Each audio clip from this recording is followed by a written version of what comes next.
Alright, we're here, finally. Damn, did it take a long time to get this going.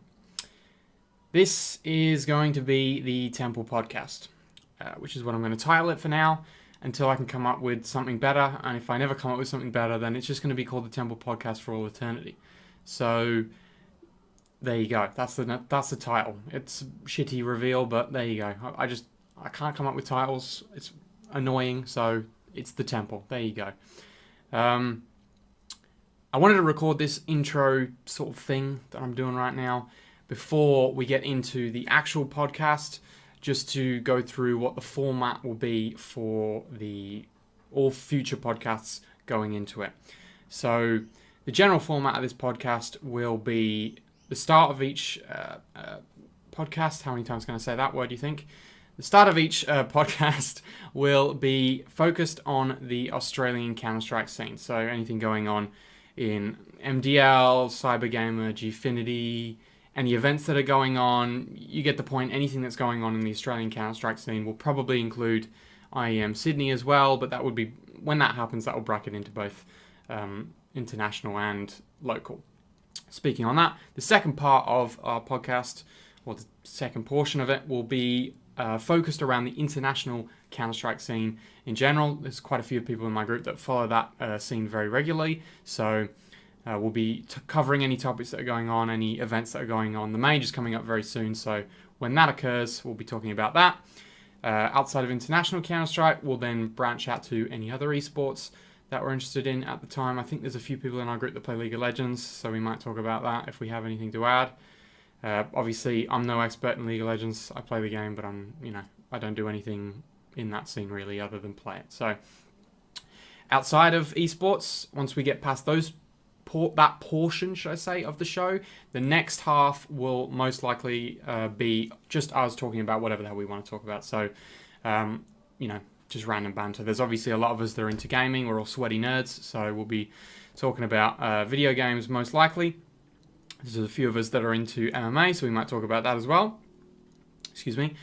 And outside of that, that should be the general portion of, or general format of how each episode will go. Now, obviously, I can't give you timestamps. I'll put them in episodes maybe where you want to go for that.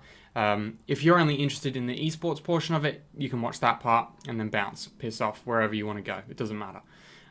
If you do want to listen to us, put something on in the background while you're playing games or you're driving or whatever the hell it is you're doing, then you can listen to the rest of it as well. I'm sure the boys will be very welcoming and thankful that you would do that, spend that time with us.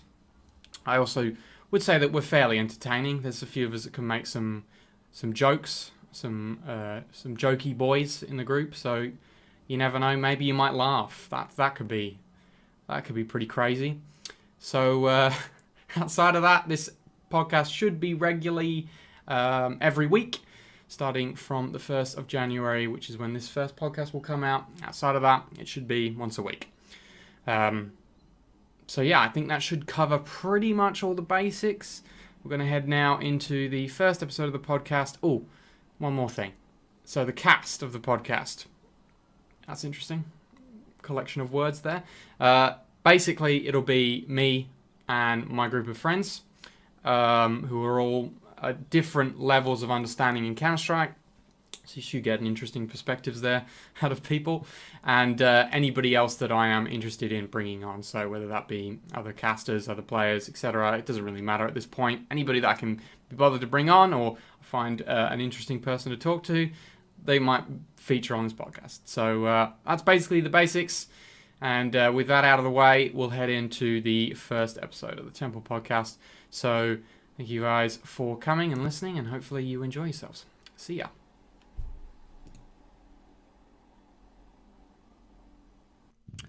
Alright, we're here. Fucking finally. Took us, I don't even know how long at this point. It must be about 6 months of me trying to get at least 2 other people in a room so that I can do this. But we're actually finally here now. The first episode of what I assume is probably going to be called the Temple Podcast. We haven't come up with a better name of it because, as you can tell by the people on your screen right now, there's not a lot of brain cells here. So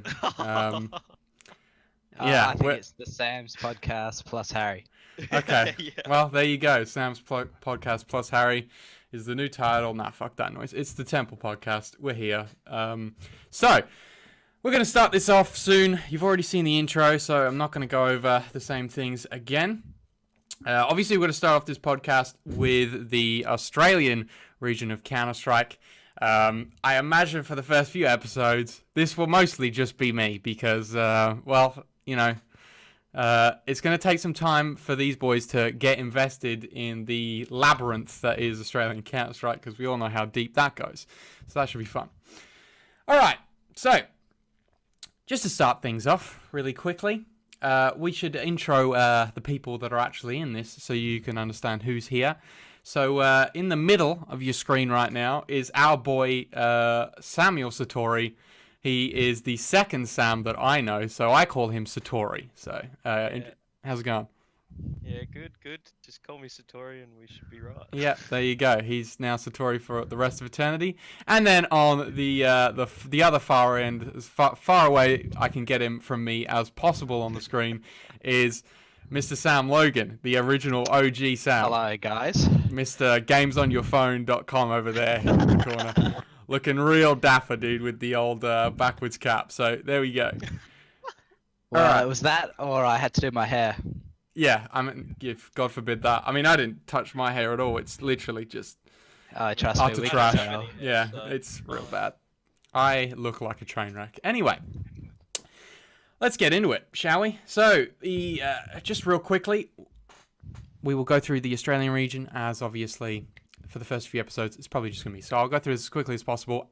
Thankfully, there's not really a lot to talk about because obviously most of the seasons that I cover haven't actually started yet. So what I'm going to do is just go over the relegation that happened very recently. So switch cams over to that. So what you'll see is we have Astral Influence, Riot, Trident Storm, and content that actually made it into MDL season. And obviously the biggest news here for me, I would say, is the fact that Dynasty went out in last place, 7th to 8th. Now, I don't know if you guys know anything about that. I'm going to assume you don't. But basically, Dynasty, for me and for a few other casters, was actually our dark horse pick. I casted a LAN tournament in Melbourne where they actually won that, best of 5, I believe. And they were playing all right. I mean, they have a very interesting style of Counter-Strike. It's very traditional, I guess, very the basic stuff that you need to do. They have a lot of good strats on different maps, especially Inferno, and I mean, you can only look at normal Counter-Strike now. International-wise, you can see how important that map is. So it's very interesting for me to see that they've just been completely relegated out of the MDL season, and I'm a little bit disappointed there because I do think their team is very interesting to watch when they do go up against some of those higher ranked tier 1 Australian teams.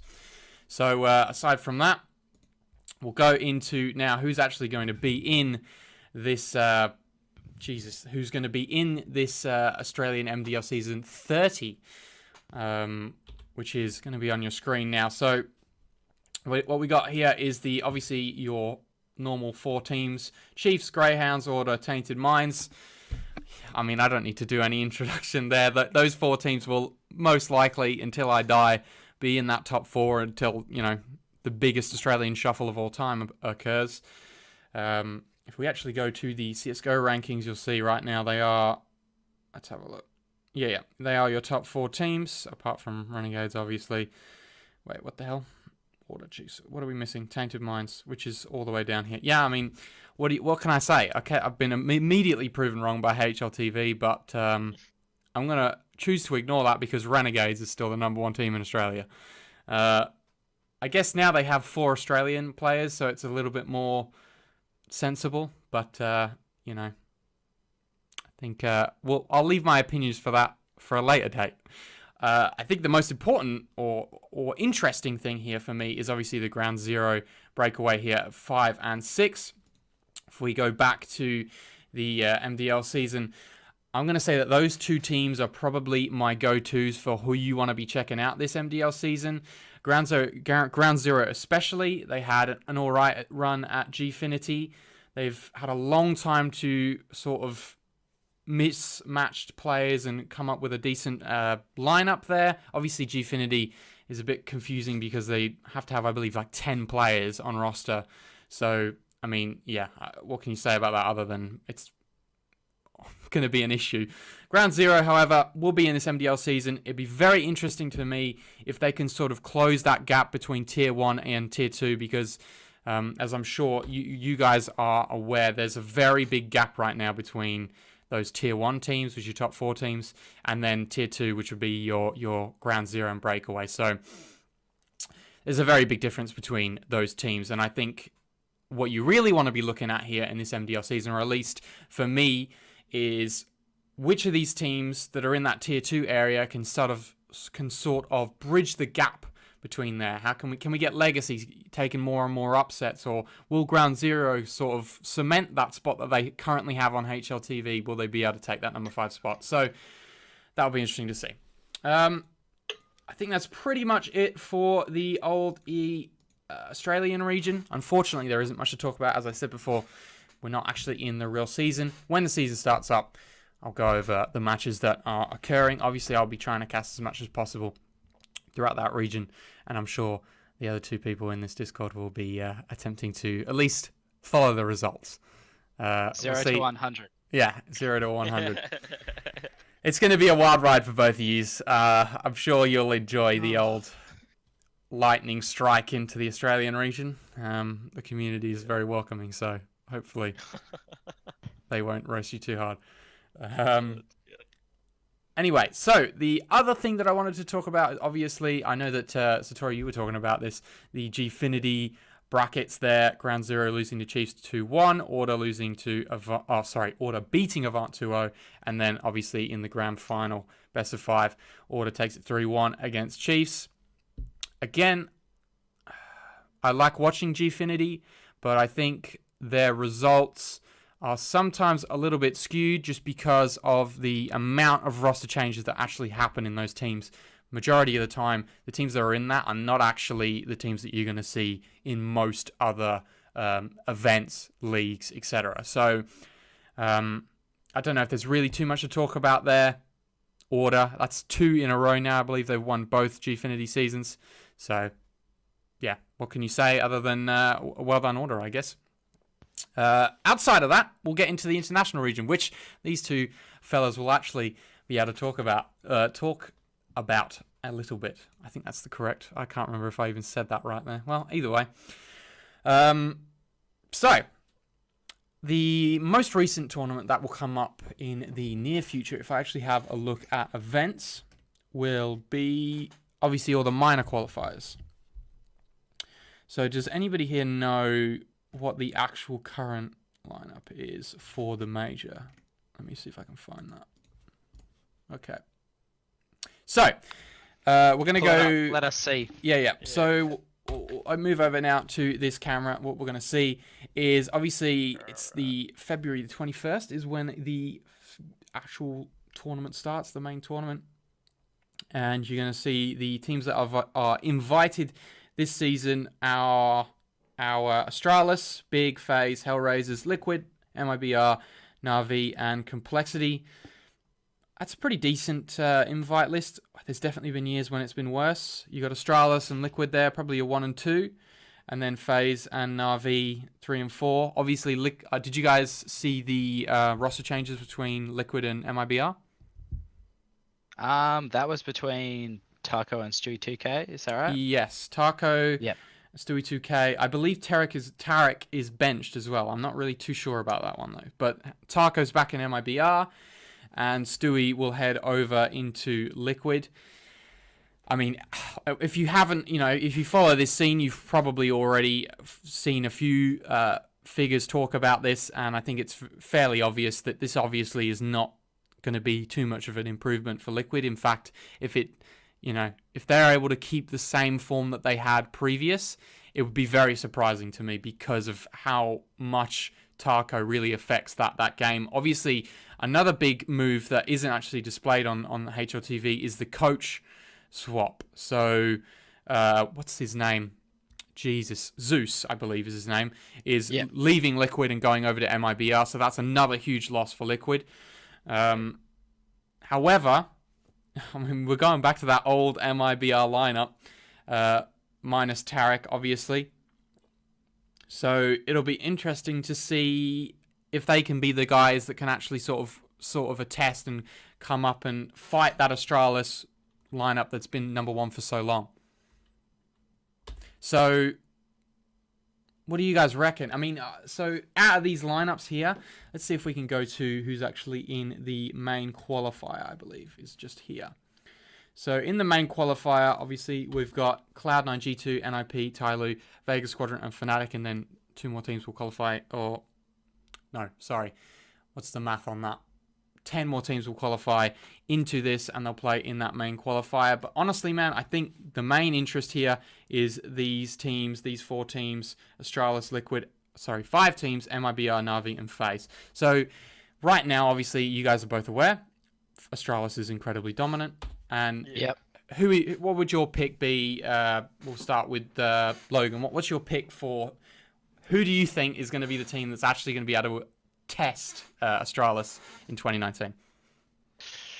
Honestly, right, so if we pull back up, give me 2 seconds, I'll just pull up who's going into this. Oh, full cam. There you It's go. Alright, awesome. So, are we just talking those 4 teams? Well, I mean, if you've got another team that you want to talk about, yeah. I mean, this is the obviously the minor qualifier, or I guess it would be the main qualifier now. These teams here. I know you. I don't think NIP will be able to do too much, to be completely honest. But I think those are the teams you probably want to be looking at too, minus big Hellraisers in complexity, of course.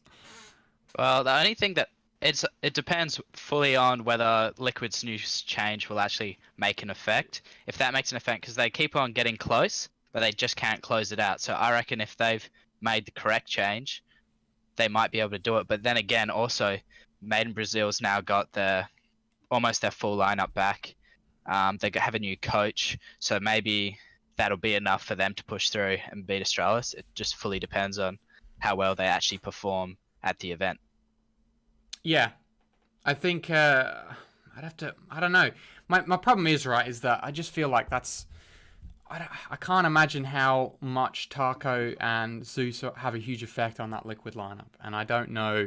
I think it's pretty obvious that that's obviously Taco and Zeus's choice to leave Liquid there. I'm sure if Liquid had a choice, they definitely wouldn't want to remove those teams. However, I mean, in their current lineup, they were definitely hugely dominant, right? It's very clear that they were the number 2 team at that point, which is insane for an American team to have reached that level. But when you're going up against what is possibly the greatest team of all time, Astralis, I mean, it's insane that they literally just can't beat them. Like, Astralis loses to other teams, but when it comes to the number 2 team in the world, Liquid, just can't beat them. And it's... I don't know whether or not that, even if they didn't make those roster moves, whether or not Liquid would ever get into a position where they would be able to beat Astralis, unless, of course, Astralis sort of starts to fall off. That's a good point. We have to work out, because eventually they're going to have to fall. You can't stay at your peak forever. Yeah. So it's really depending on when that happens and whether Liquid can step up to see if they can take that place. But I'm not too sure if it's going to be at this major. Yeah, I don't think so. Not at this major. Yeah. I mean, who would be your top 4 picks, by the way? Who do you reckon's getting into the playoffs? Obviously, it's hard to say that, but what would your sort of predictions be for the next major, obviously coming up? It's the IEM Katowice one, yeah. Yeah. So are we talking like NIP, Tyloo, G2, Fnatic, Vega? Yeah. Yep. Well, because Cloud9's had a big change now. Hey, they have like a completely over the last few months. Oh yeah, they're a European team now. Change. Yeah, completely different. So honestly, I haven't watched their new team play, so I'm not too sure what they are. To me, they're a bit like a wild card, so I have no idea what's going to happen with them. I always hope for NIP to get through because that's the number 1 team in the world, in my opinion. It always has been, never will change. Tyloo, I mean, they've always been the wild card because for a long time, lots of the teams didn't know how to play against them. I suppose they've become a lot more familiar with the team, so I'm not too sure how well they'll go. What about else? Fnatic? I feel like Fnatic has a good chance, 100%. Yeah. Now that they've got Exist in the team, is he the in-game leader at the moment? Exist? I believe so, yeah. Yeah, he would be the Yeah. in-game leader, yeah. I think they definitely have a strong chance of definitely qualifying, Mhm. but whether they get out of groups is another question. Yeah. I mean, Yeah. I mean, that's the thing, right? Is that right now, obviously there's a huge gap between Australis and everyone else, but below that point, you know, you've got NRG, who again are another like interesting lineup there. I'm really hoping that they can actually make it into the you know, the main qualifier at the very least, get into those playoffs. That would be, or not playoffs, sorry, the main tournament. I can't even remember what the whole thing's called now, but you know what I'm talking about. The one past the main qualifier. It'd be interesting to see NRG get there, because obviously right now they're probably your number 2 pick for for the the first parent has entered the room. Classic. Classic. That number 2 spot in America. I mean, FaZe is all the way down at number 8 right now on the HLTV rankings. North, Ents, Renegades. I mean, I guess that's the obvious question here. What do you think for Renegades? Well, I suppose they've got their new change. Yeah. I mean, it was a lot of hype. I'm not really sure if they followed through with it, but I mean, I feel like they're stronger. I mean, Nifty was the god, but he's gone now. However, a new replacement, new face. Yeah, I mean, when you go on Reddit, though, all I ever see is players talking about how good Gratisfaction is with an AWP. And don't get me wrong, like, he's definitely pretty damn good. But I don't know if I've seen that sort of high level, at least to that high of a level that everyone's talking about right now, where they're like, oh, he's the greatest player, he's the greatest AWPer in America, you know, these sort of things. Obviously, you know, I can be proven wrong, and I'm more than willing to. It's an Australian team. Please, God, let's go win the major. Let's do it. Do you know what I mean? Like, I'm all for it. But until I see the evidence that sort of, you know, suggests that they can do that, I don't know. I just don't know. Obviously, it's now mostly an Australian team, apart from Jakeem. Oh, Jesus Christ. I know I'm going to get roasted out of my mind. I'm not going to attempt that one. Yeah. I don't know what his name is, man. I know my boy Mac got absolutely destroyed when he was trying to say that name, and I can't. I just, yeah, whatever. It's pretty, it's like the same but different spelling. It looks like. Yeah. Not going to try to pronounce it because I don't want to get followed by the roast. Yeah. Well, I mean, whatever. It wouldn't be the first time I've been roasted. So, regardless, yeah, I don't know. I'd love to see it. Hopefully they get into the main... I mean, they will get into the main qualifier. Wait, are they already invited? Am I tripping? No, they're not. Okay, so they will... They're most likely going to get through. Tyloo's already in the main qualifier, so they should have an easy walk into that main qualifier. You're hoping they can get into the actual major itself. That would be lovely. And I'm sure everyone in Australia would like to witness that. But to be fair, if you're looking at the Asian minor, they've actually got Greyhounds in there as well, so they might even have a chance of getting through. Yeah, that's a good point. I mean, that would be amazing, wouldn't it? Same place as Renegades, yeah. Yeah, getting that Greyhound team through would be nice. I'm sure. I've actually seen quite a few people talk about that. So that's a very good point. Greyhounds definitely now in a position where they can sort of get past that Renegades roadblock that's always been there at those like minor qualifiers, where it's like, you know, it doesn't matter how good you are in Australia, you're probably going to get steamrolled by Renegades. Or not steamrolled, but you know, it always seems like it's that roadblock that stops those teams from actually going out and competing internationally. Yeah, because it's obviously, almost like they always compete for second place kind of thing. Yeah. Renegades is known as first, and everyone's competing for second place as if it's first, because no one's going to take that place from Renegades. Yeah, and that's why it's, you know, pretty dope that Tyloo was able to get through and make it into that you know, that main qualifier without having to go through the minors, as they always seem to have to do. So that's pretty cool. Greyhounds getting in, hopefully, if they can make that qualification. I'm sure everybody will be watching very keenly as that one goes down. And then obviously after that we have IEM Sydney, which is coming up, which we'll all be attending. Ooh. So that will be fun. Will we? Third year in a row. Third year in a row. Same state every year. Yeah. Always get that one spot. Yep, classic spot, left corner, absolute legendary position. And we only have to pay for the main tickets, so pretty solid if you ask me. We're all cheapskates and none of us have any money, so... It's alright, we're actually going the luxury option this year. We're going to be staying one day beforehand, so we don't have to do the whole day after the flight. So we don't have to get there at like 6 in the morning and then sort of try to desperately stay awake until we go to the tournament and watch group stage matches. Solid. Either way, right now there's not really much. Yeah, there's not much to talk about when it comes to IEM. The only teams that have been announced are FaZe and Renegades. So, I mean, who saw that one coming? Yeah, who saw that one coming? Yeah, I mean, it would be amazing if Renegades could actually get out of, get onto that stage. That's what everybody wants. I want to see another mouse sports game where it gets really close. Hopefully, this time we can actually, take that victory. And if it's not Renegades, then, bring on the Greyhounds or whoever else is willing to get into that second portion. I'm definitely excited. It's always great, fun being over in Sydney, and I mean Satori's going to be joining us for the first time over there as well, so should be fun. Yeah, should be good fun. Yeah. All right. Well. Oh yeah, go on. Don't worry. Well, no, you could if you whatever you want. All to say. I was going to say is that if he wants to come, he's going to have to participate in the first shoey of the day. Oh, yeah, easy, definitely. Easy boys. For sure. Oh man, just Australian tradition. Yeah. Do we tell them before or after the event that a lot of people got kicked out last year for doing them? Really? Oh yeah, solid. I'm sure it won't stop anybody this year as well. I mean, what if I just use a thong or something? Like a pair of thongs or something. I think it's the whole point of it is that it's supposedly like excessive drinking or something like that. Did you remember what the term was, Sam? I can't actually. I just remember that's what it was for. They thought it was like, because it's being live streamed everywhere. They don't want people to think that the event was like associated. But it wasn't actually the ESL people. It was more the actual like owners of the event kind of thing. I forget what it's called, of the arena. They weren't happy with the show of it.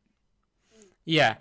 I can understand that. Yeah, I think it's like something to do with like binge drinking. That's the term. Yeah, they don't like the whole idea. You scull one beer down or whatever.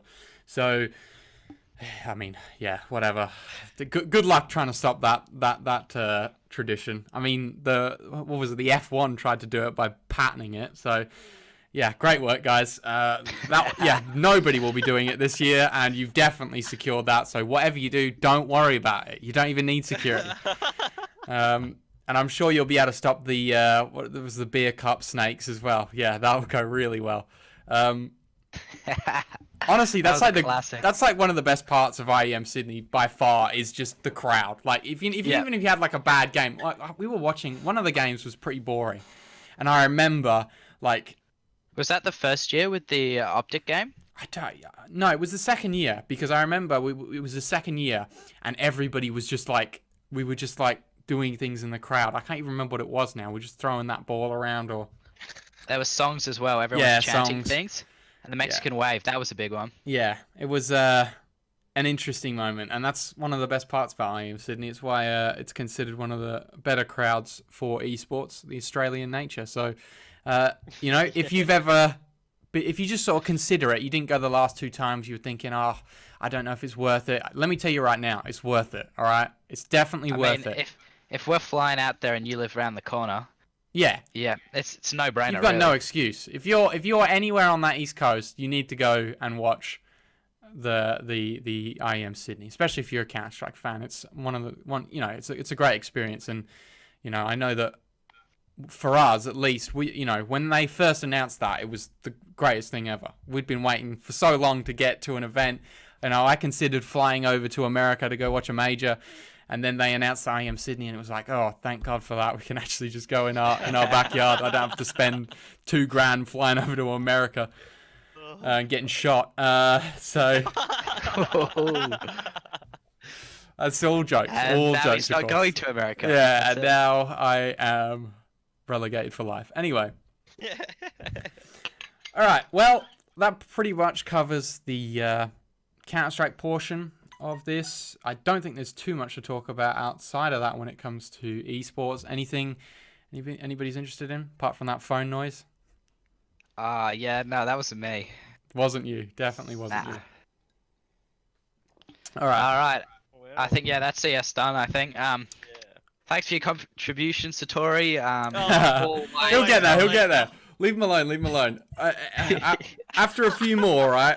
After a few more, he'll be there. He'll be able to fully join the conversation. You're playing too much League, man. That's the problem. I can't really add anything of value right Yeah. now, so... Just sit in the middle and look pretty, mate. That's all you got to do. Yeah. Oh, It's bro, alright, you have really do the that. parent walk in. If you have the parent walk in, Yeah. you've already enough entertainment for the whole. Yeah, that's quality entertainment right there. That's... But well, I think we have to take a minute and actually consider what's happened. So he's set up in his mum's room.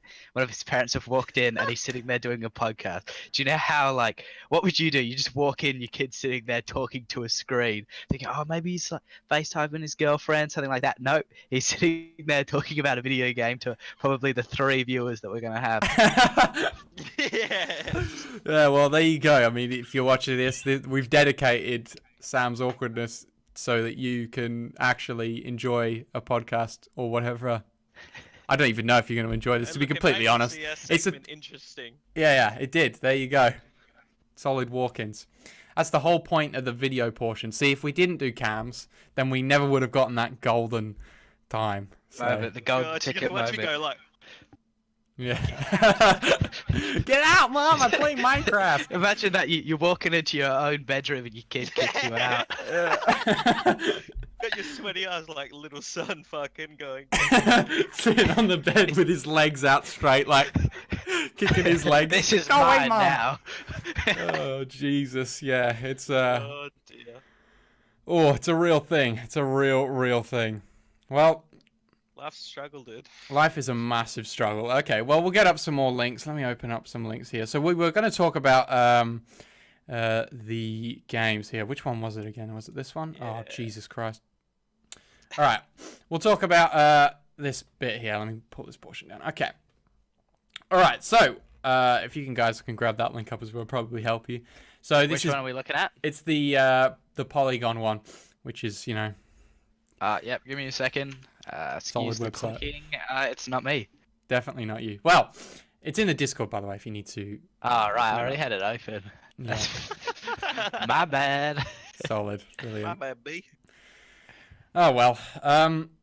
So what do we got here? So yeah, we're gonna go over the top 50. Yeah, you know, year's coming to an end, and I thought it'd be pretty cool to see the best games and some of the fucking garbage. Yeah, because we're all about this sweaty year. gamers, so we've played a lot of Yeah. these, so we can give you the most valid opinion whatsoever on these games. I'm telling you right now, this is pretty much Bible. So whatever we say Yeah. from here on out, if you don't think it's correct, the then truth. you're wrong. Everything. All We are truth. the Temple, nothing Temple but the truth. podcast. Yeah, I'm in a whole bunch of great Facebook groups as well that really talk about how great some of these trash games are. So now I've got an outlet where I can talk about how shit their opinions are. So let's switch to the old camera so the audience can see. So Do we this want to game, skip to like top 20 number or anything, 50. or do we want to do? yeah, all I'll just 50? scroll through it. Didn't play it. Yeah. Yeah, I mean, we're going to be saying didn't play it for a long time. I've heard this game at 46 was trash, so already good entry there. There's probably only like 60 games released this year, so they had to put some of the. crap Yeah, in they had there. to put some of the trash ones in there. Oh, classic, boys. Here we go. Fallout Here we 76. go. Oh, Right, man. Begin with that. Now. Do you guys remember when it was, let's say, Oh. it was June, all right? And we Yeah. were sitting around and we were watching, was it E3? I can't even I remember when think E3 was. yeah, I think We it were was. sitting Yeah. there, bright-eyed, bushy tail, watching Bethesda, and they announced Fallout 76. And a little bit of me was like, this is going to be trash. But I believed, all right? I believed. I said, you know what? My opinion isn't that valuable, so I'm just going to believe for a second that maybe they might not be able to completely fuck this up. Didn't After happen. Fallout 4, you know, Well, you the gotta bar have was trust already in set Bethesda. quite low, Yeah. and You know, this is pretty much just like kicked you in the nuts and then spat on your face. This is, Ooh, I like that from a game developer. yeah, this is quite possibly the worst thing I've ever seen. Fallout 76, what a mistake. Why the hell would you make this? Actually, I know what you make it. Fair enough. You want to try the multiplayer thing. Don't do it ever again, please. All Can we right. take a moment just to read the description? Fallout 76 can manage because there's just so much good content. Tons of enemies, buildings, quests, outfits. Yeah, that's just Sure. like the main sentence. We just have to take that part. Don't worry about the end bit. But Sure, there are no NPCs. yeah. What- what's the I'll big let you deal? know that this is the best games of 2018 list from Polygon. Let's just put that out there first. Yeah, I mean, Look, it's a great I site. don't I mean, listen, we're using this because it's got a nice list and there's pictures, and my brain cells doesn't allow for anything less than that. So, yeah, Fallout 76, what a huge mistake.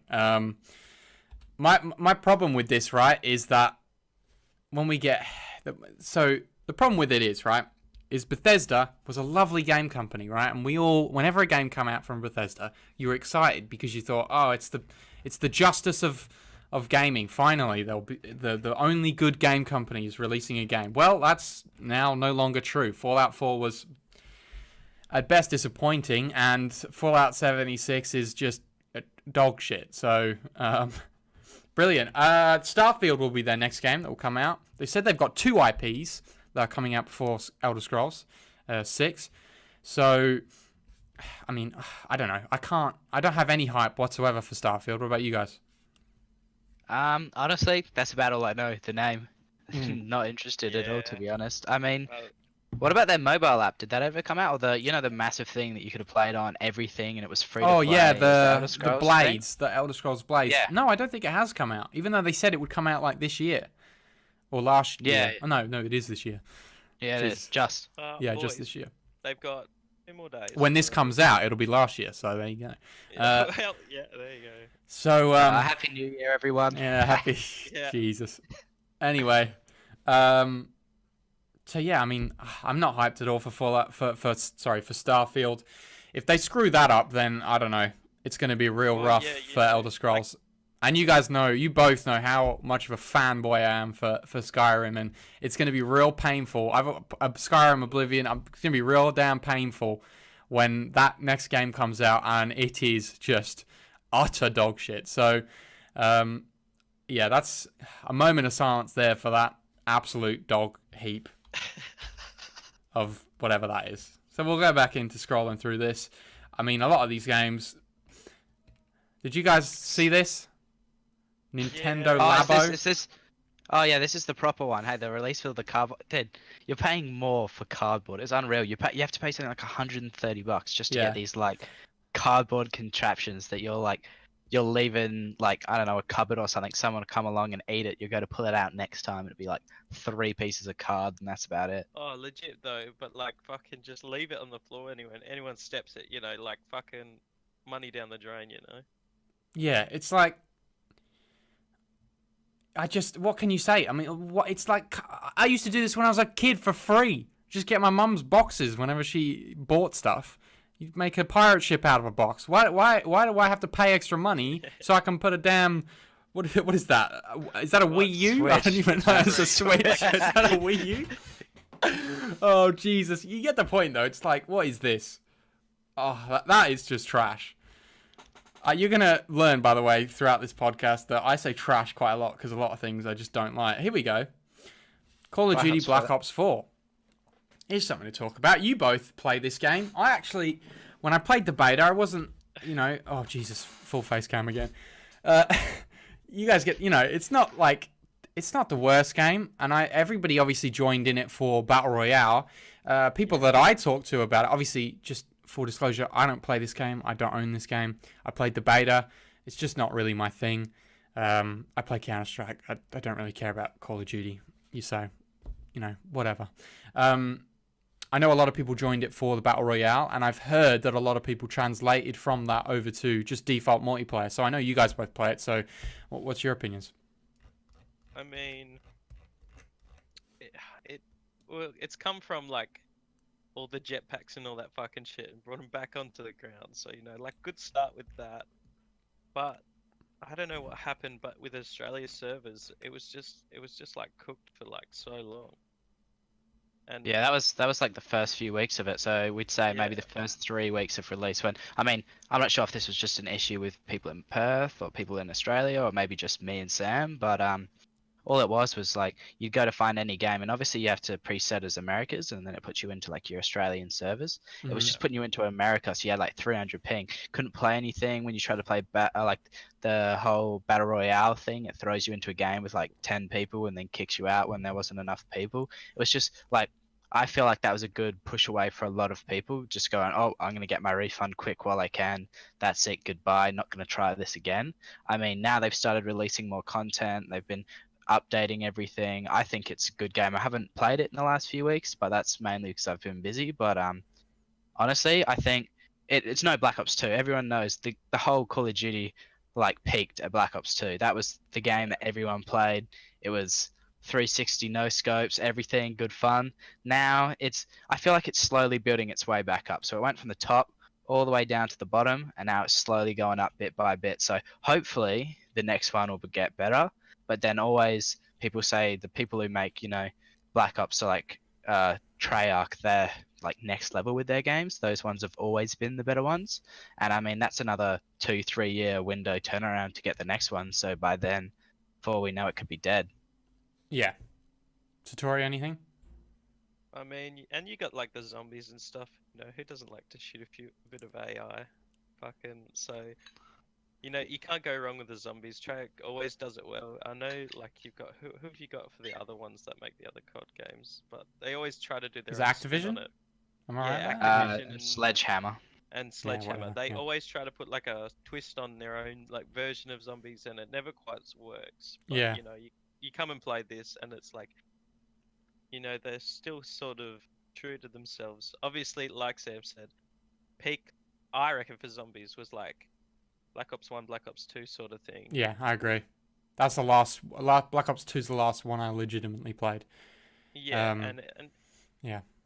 You'd all hang out with your mates, you'd try and get a high round, do the Easter egg or whatever, and they seem to be progressing with the story as well, with the zombies as well. So, Yeah. at least there's something for like fans of that. They have their own thing, because I know a lot of people that just buy it. Now, what about the campaign? It's non-existent this year. This first year they've done this. Honestly, I never played the campaign. I think the last campaign I played was Black Ops 1, and that was just to play that one prison level that everyone thought was sick. So I played that. That was it. Never touched the campaign again. So in my opinion, Battle Royale, way better than the campaign. Don't know if they're going to be able to keep doing that because eventually Battle Royale is going to become stale like everything else. So I think it was a good decision. But then again, I'm not sure how big the whole audience for the campaigns are. And definitely, I think like a great choice for the Battle Royale, because not only more fast-paced and like quick games, and it's over quick and either win or lose, and compared to like PUBG, which is a little bit slower, and Fortnite, which isn't as realistic. It's like a bit of a middle ground between them both, Mm-hmm. So you've got a bit of alternative between your super cartoony and your super realistic. Yeah. Yeah, I will be interested to see if there is a big campaign fan base, and if they'll bring it back. Yeah. Okay. Well, let's nice and keep it moving, I guess. Pokemon Let's Go. Did either of you play that? That's at number 32, by the way, on this ranking. We've already jumped down a bit. All right. I've played that, and I'm a diehard Pokemon fan. Yeah, like, I agree. Quietly. I like the Pokemon games. I don't own a Switch, so and I probably won't until they release a few more games that I'm interested in. Obviously, the main sell is Breath of Wild right now, and then obviously Pokemon's are your next up. I played. It's hard to say with this one. Yeah, definitely. Well, at number 30, you've got your boy Dragon Quest. Now, I don't know. Neither of you's played this. I played it. It's pretty good. I haven't finished it yet. It's a JRPG. So if you like those kind of games, you'd be definitely interested in this. If not, then it's probably just not your cup of tea, unless you're obviously playing a lot of those Skyrim games like that, and you want something to screw around with. I'd definitely suggest it. Shadow of the Colossus came out, the remake. Did either of you play the first one? No, I didn't actually. The first time I heard of it was with this, but I'd always heard of it as a kid, but never got around to playing it. Everyone's always hyped it as a Yeah. top game. I mean, I've looked at reviews for it because obviously I've considered getting it, and I haven't been sure. But I mean, if they're remastering it, everyone's talking about it, people are replaying it. I think it's a bit of a stupid idea not to get it, give it a try. Yeah, definitely. Pillars of Eternity 2 came out. None of us have played that. I've heard good things about it. Obviously, it's a top-down strategy, a top-down. Jesus, what's the term? Turn-based. That's the one. Game. So if you're into those sort of things, yep, definitely. Subnautica was. I mean, if you go on any sort of Reddit right now, any of the main game Reddits, and you ask for a suggestion, most of the people are actually going to say Subnautica. Obviously, I have a fucking crippling fear of ocean water, so yeah, not an option for me because I will actually cry. So not going to play that game. However, I have heard good things about it, and I'm greatly disappointed that my insane fear of water is going to stop me from playing it. But it's not a huge loss to me, completely honest. I mean, the bit that confuses me is I'm pretty sure this game's been out for a while. I'm not sure if it was in beta and it's only just fully released now, but Subnautica isn't like a new game. It's been around for 2014 early access. Yeah. Yeah. Well, I mean, yeah. But they have full VR support for it now as well. Apparently, you can play the Jesus whole Christ. game in VR. Could you imagine that? Oh, that would actually. Imagine a fucking huge ass shark just comes up. That's a nightmare simulator for me. That would actually. Yeah, Jesus Christ. I can't think of anything more terrifying than playing that game in VR. That can actually fuck off. So, Hitman 2 came out. Again, decent game. Did you support that? I've seen some of that, and I think it's done quite well. Didn't they change it now? Isn't it like a season-based thing? I know they did with the first one. Instead of like just releasing a game and then a DLC, I think it's like a subscribe I know that the first one, it was like a subscription-based thing, and every few months they'd give you new levels, so it was never like a full game. You like subscribed to the first season, and it was almost like like your Telltale games, how they will like release an episode. Yeah. From what I gather from it, I think that's what they were doing. I'm not 100% certain, but I've played the older games, the old Hitmans, and they've been pretty great. So I imagine this one's. I mean, I haven't heard anything bad about it, and if it's ranked 23, it's definitely worth a try, I'd say. Just a little scroll down, and you're going to find, obviously, my favourite game of the year, the absolute insane No Man's Sky, which was... What is that doing there? Although, I've heard they've recovered it pretty heavy now, haven't they? So, I think they added a whole bunch of things that they said was going to be in that game from the beginning. So, if you say recover, then yeah, I guess. But it's also just... a huge rip-off, and as if this game's a 21, man. Like, Jesus. Yeah, nah, I don't know. What can you say? Like, I don't need to tell anybody here how trash the introduction for that game was. I mean, it was absolutely horrible when it came out. So, the fact that this is 21 just really sums up my opinions of Polygon. So, it's pretty much accurate grading for them. Praise there. Destiny 2. Destiny 2, we've all played a little bit of it. I played very little, so I don't really have much to say about Destiny 2. I heard it was alright. I heard they killed off the best character in the most recent DLC, so, Don't worry about the spoiler alerts, guys. He's dead. I mean, he dies in the trailer, so... Okay. Yeah. Literally gets shot in the face in the trailer of the thing, so... if it's a spoiler, then Jesus Christ, get out of your rock. Moss, Jesus. I mean, some of these games. Sea of Thieves at number 16. What a fucking mistake that is. Jesus. Yeah, I only heard terrible. 16. What? I don't even. I mean, when it first came out, I was watching it and it actually seemed pretty decent. I don't know. It seemed like one of those things that at first you get into it and it seems awesome, and then it gets boring really quickly. Like, not much changes. You just do the same thing over and over. Yeah, I've heard there's and no that content You in it. need friends for it, yeah. But I mean, I think they've been regularly updating it because they're still trying to sell them with like Xbox consoles and stuff. Like, it's what, you know how there's like the game that come with your console. Yeah, this is like one of the selling point ones. Yeah, I don't know. That seems like all I saw was just the images of the Kraken's tentacles coming out of the ocean. Somebody would jump down and there's just nothing there. So that pretty much sums up my... I mean, like, what? Jesus. If you're going to make a game where you have the Kraken in it, at least animate the bottom portion, for God's... Sorry, pardon me, for God's sake. Like, what are you... Is it that hard to fucking animate the rest of the bloody Kraken? It's a giant octopus, isn't it? Am I wrong? Yeah, even if they just follow all the tentacles together and just make a big ball. Yeah. That'd look better than like, oh, you're slightly beneath the water. That's it. He's gone. Yeah, he's gone. See ya. Like, Jesus. It's like, oh yeah, a game where you play as pirates. I can imagine being in the animating room, right?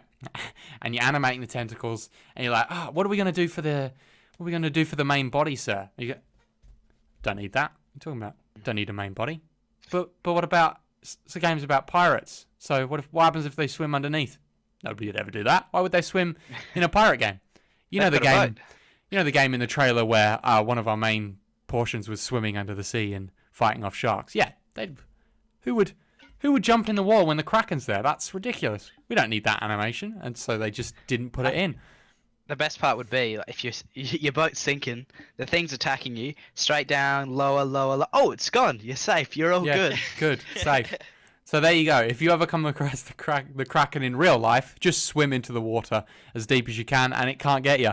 It's actually only tentacles, confirmed by Sea of Thieves. Jesus, 13, Fortnite. I mean, that's a good position, to be honest. I really want to be a hater, but I know that game was really successful and it probably should be a little bit further up. Smash Bros. Ultimate beats it out at number 12. I know both of you are playing that right now, but I mean, it's Fortnite. Okay, we don't need to talk about that because everybody already knows. It's, oh my god, Fortnite! You know what I mean? So, do we need to talk about that? Do I need to do one of these? You know what I mean? No. Yeah. Oh, there's the funny thing about that was obviously they're getting sued out of their goddamn minds right now by everybody who's ever done a dance. So yes. If you've ever recorded yourself doing a dance right now and you see in Fortnite that it looks even slightly similar, then sue the fuck out of them because you're going to make a whole bunch of money because Epic Games is banking it right now and they're just handing out money. So quality stuff from them. All right, we're getting into the top 10 now. Hollow Knight's there at number 11. I can't say anything about it. Assassin's Creed. I played Hollow Knight. Did you? What do you think? It's actually like a really good game. It's cheap, isn't it? It is cheap on the Switch. I'm pretty sure it's on PC too. Like it's pretty much everywhere. Yeah, it's like a Dark Souls side scroller, isn't it? Yeah, Yeah. like like Metroid and stuff. Yeah, It's yeah. sort of similar to that, and yeah, like Dark Souls pretty much. Yeah. And you like puzzles and shit. Good game. Yeah, I mean, I'm hearing doors smashing, so I'm hoping I'm not going to be the second of doing this. Yeah. So, hopefully not, but you never know. Assassin's Creed at number 10. Yeah, whatever. Marvel Spider-Man, boys, number 9. All right. What a banger. I'm telling you right now, Marvel Spider-Man was actually... So, I played my two best games. Obviously, I haven't played God of War yet because of... Wait, it's this way, because of someone. So, haven't played God of War yet. Yeah. But, who's that? But Marvel Spider-Man and Red Dead were the two games that I played that I thought was really good this year. And as much as Red Dead was like amazing, my problem with it is that it really, I don't know, this is my personal opinion, it really drags on near the end. Like, as soon as you get past the, actually, no spoilers because our boy on this side has not played it yet, so I won't talk about it. But after you get like past chapter 3, it's just like graining on at a snail's pace. At least for me, maybe it was because I was trying to rush it so that I could play Spyro. But either way, I don't know. I just felt it could really grained on. Whereas Marvel's Spider-Man, even though it was relatively short, I still felt like it was a really good game, like a good story, good experience. You played it all out, and it was very satisfying to play the whole thing out. They've got DLC that's coming out, which, you know, They're on to their third by now. I think they're They've already released 2, and they're up to their third by the end of the year. Yeah, I mean, I will definitely be playing those DLCs when I can get around to it.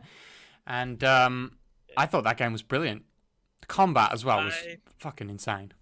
Yeah, combat was really nice. I reckon overall the game was really great. I think though the hype ruined it. I think it got so overhyped that, you know, sometimes you're like expecting this god tier game, and I don't know, just for me, I don't know, hardcore Spider-Man fan over here, but like, you know, you were expecting the greatest game in the see for me. I was really excited. Well, yeah, not only did I have big expectations, but like, it didn't live up to mine. But still, like, there is no doubt that it is a great game and like worthy of being a top 10 game the whole year. Yeah, I mean, yeah, I thought it was solid. I just thought that some of the items in it were just way too overpowered that you wouldn't even need to fight anyone. I think, well, I beat the game, I platinumed the game, and I hadn't even bought all the items yet. It was kind of like, you've already got your main 3, you upgrade them to the max, and it's just easy. I mean, I was playing it on the hardest difficulty. Yeah. You didn't lose a lot. It was definitely easier, but I've heard they've actually released a harder difficulty, so that might be, if anyone hasn't played it yet, play it on the hardest difficulty. It definitely makes it a better experience. Makes it challenging and a bit more realistic. You know, you shouldn't be going through one shot on everyone. Yeah, well, I mean, to be honest, I think the why I liked it so much is because you do feel like a superhero. You know, you go up against 10 people, and especially if you like, for me, I played it the opposite, right? I got all the items as soon as possible. I was trying to get like the, you know, all the different things. So I played it with like almost all the abilities, and for me, it was just really fun doing those, you know, just the basic wave missions, but just like stringing together combos where you know, string people to the wall, swing people around, you know, rather than just smashing one button. It would be like, you know, you really have to mix things up, and I really enjoyed it that way. I guess you don't really have to, but that's how I played the game, and I think that's probably why I enjoyed it, because for me, I was playing it, you know, I was playing it like I was Spider-Man. I was using all the abilities as possible, setting up little traps here and there, and I thought I really enjoyed the combat, big style. But I did play it on the hardest difficulty, and you are right, you don't die that much. Like, I think maybe I died in that game once or twice. So, yeah. At number 8 is Monster Hunter World. So, obviously, myself have just recently purchased this game, and I'll be honest, my first opinion of it, right, since this is very fresh, I think I just started playing this yesterday. So, first impression of it was, I was using one of the weapons, and I thought, combat's really slow, right? And it's very similar to Dark Souls-ish in appearance, so I thought the combat was really slow. And then I found the right sort of weapon for my playstyle, and that's when I really started to be like, oh man, this game is actually pretty sick. You know, especially if you got the right weapon, you start to learn the combos. It's pretty fun. So obviously, I'm on this, you know, first day yesterday playing this game, so very young into playing it, but I really enjoyed. I'm already really enjoying it. So yeah. What about you guys? Not much more to say. I think it's quite a good game. You know, it's got a good enough story, and I haven't got it for the PC yet, but yeah, maybe soon. Might grab it. See, I played it, and I honestly, story wasn't all that. Like, the story isn't what you need for the game. Yeah, like the whole point of the game is hunting the creatures, and that they've nailed. I think there was 13 odd weapons. You have all your different buffs and food and stuff that you take before. All the creatures are completely different. Like, you don't have any that are similar at all. Like, they've nailed it. I never got into the end game because I had this back when it came out on PlayStation, and got through the whole story, got to the end. But you need other people to play it with, and at that point, no one had really got it yet. So that's why we've talked everyone into buying it now, and hopefully we can get into that end game and start to actually enjoy the game for what it's made for. Yeah. Oh, it should be fun. So number 6, Red Dead Redemption. I think I'm the only person here who's actually completed I've got it for Christmas, but it hasn't been put in the PlayStation yet. Yeah, so obviously, I mean, you'd probably don't have to talk about it too much. It was a great game. I did watch a sort of video essay on it, talking about some of the obviously faults that Rockstar have in some of the quests being very similar, and them sort of tiptoeing between it being an open world game and being a very linear game. However, you know, if you play this your own style, your own way, I think you'll enjoy it. Well, the multiplayer's come out, hasn't it? Yeah, it has come out. I haven't played it at all, so I honestly can't say anything about it. I've heard very little about it as well. So when when we get around to that, we'll probably end up talking about it.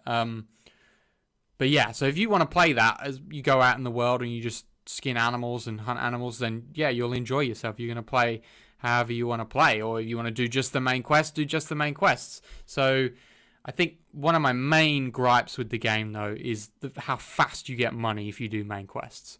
Like, you can end up with like 10,000, you know, in $10,000 just by doing main quests, and now you never have to worry about money ever again. You know, you can buy everything you want, all the items in the game, and I just felt like they probably should have balanced that a little bit more, where those main quests didn't give you, you know, $600 a mission, because it's like, okay, well, now I don't need to do anything else because I've already, you know, I'm set for the rest of the game.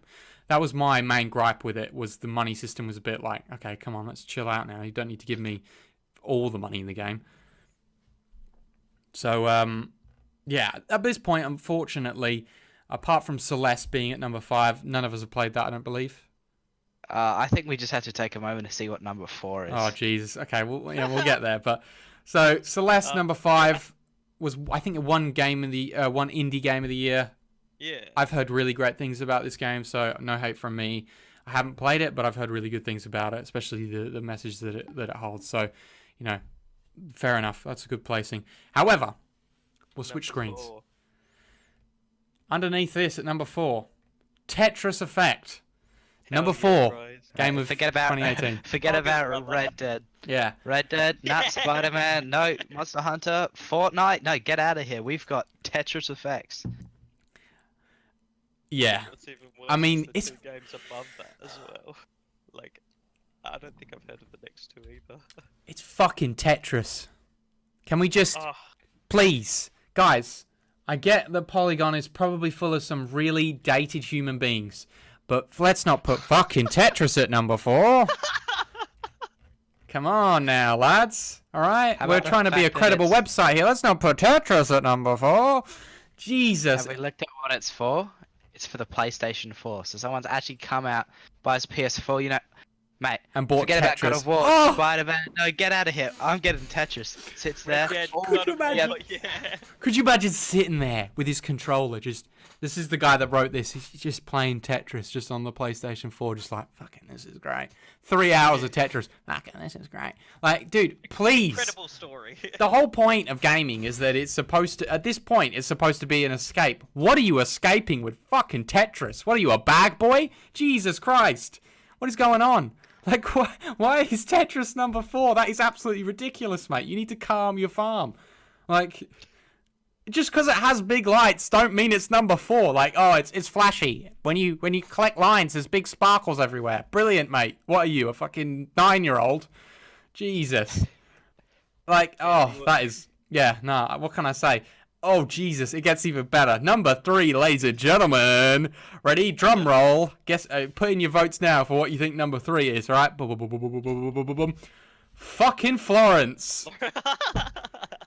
Oh, what is I this? This game, man. Oh, yeah, I mean, like hours long.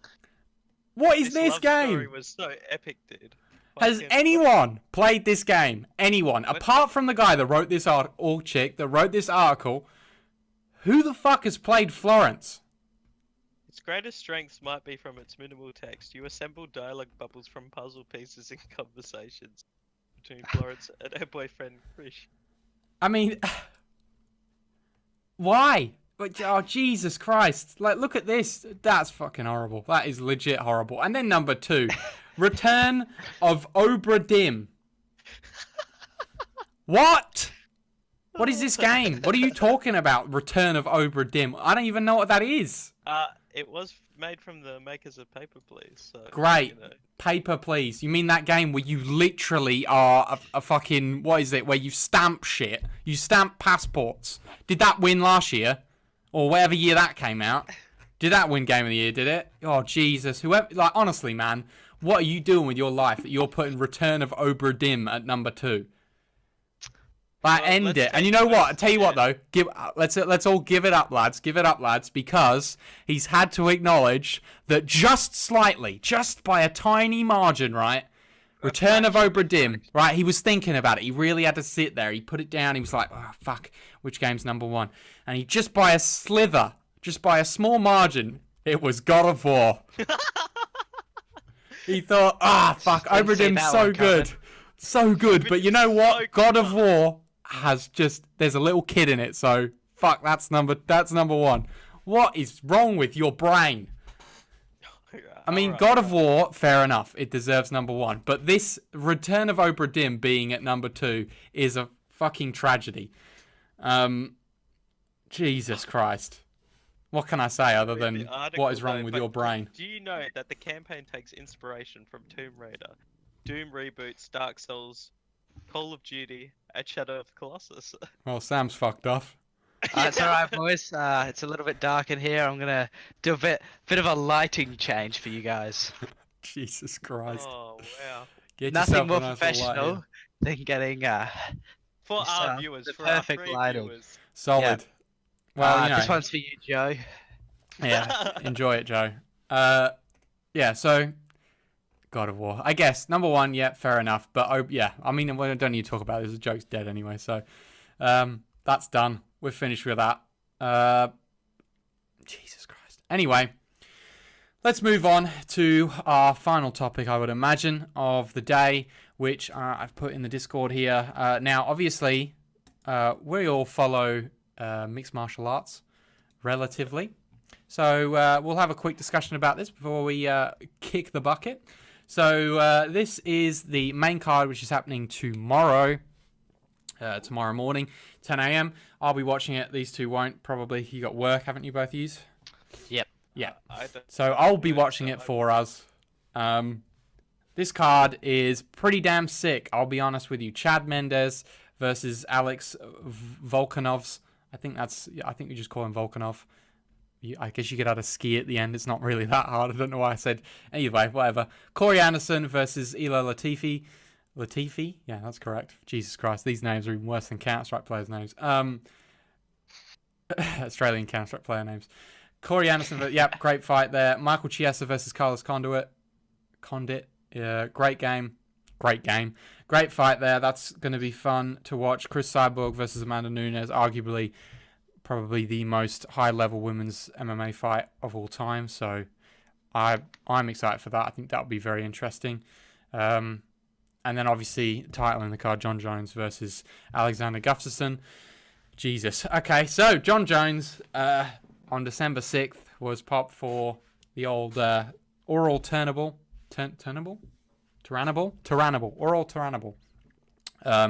which is obviously a steroid. So supposedly it is in his long-term metabolism system, and it's left over from the last time he tested positive, which was also a long-term in his long-term metabolism. So a whole bunch of experts have said that this is 100%. I actually watched the Joe Rogan podcast with Nowitzki, the Golden Snitch, who was talking about it, and obviously, you know, they work for the UFC, so whatever. But it's there was a lot of science behind it, and supposedly there's a whole bunch of outside sources said that there's no way this could be anything other. There's no way it's a re-ingestion, basically.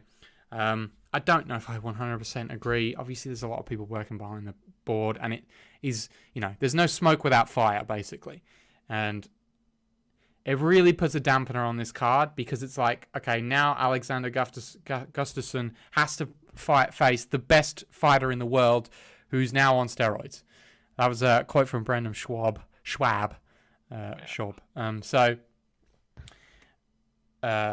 Yeah, I mean, it'll be a fun fight, but he's fucking roided, mate. Any opinion?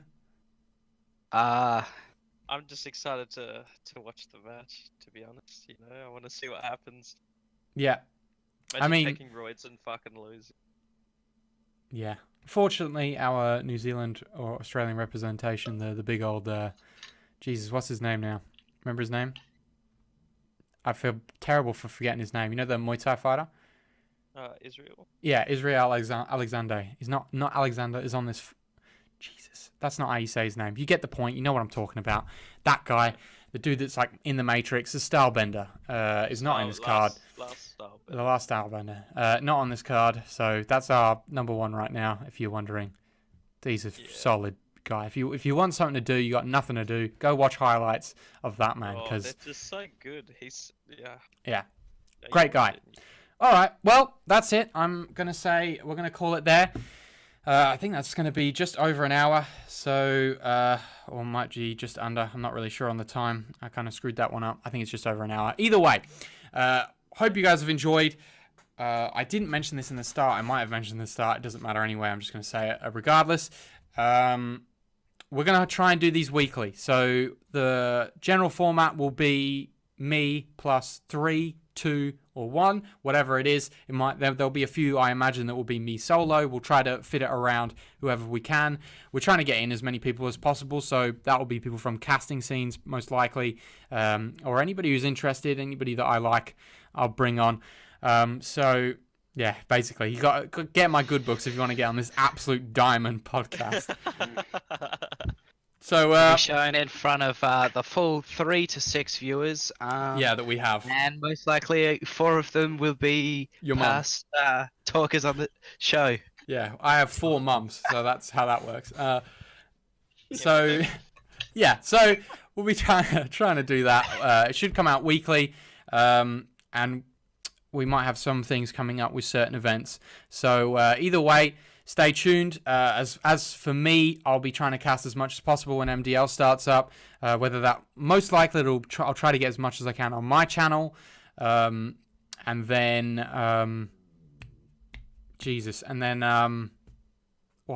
complete mind blank on my channel, and then on any other casters that I'm doing it with.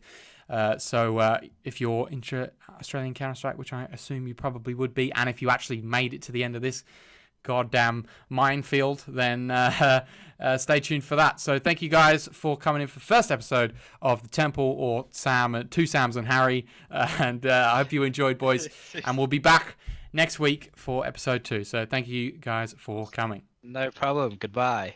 Bye.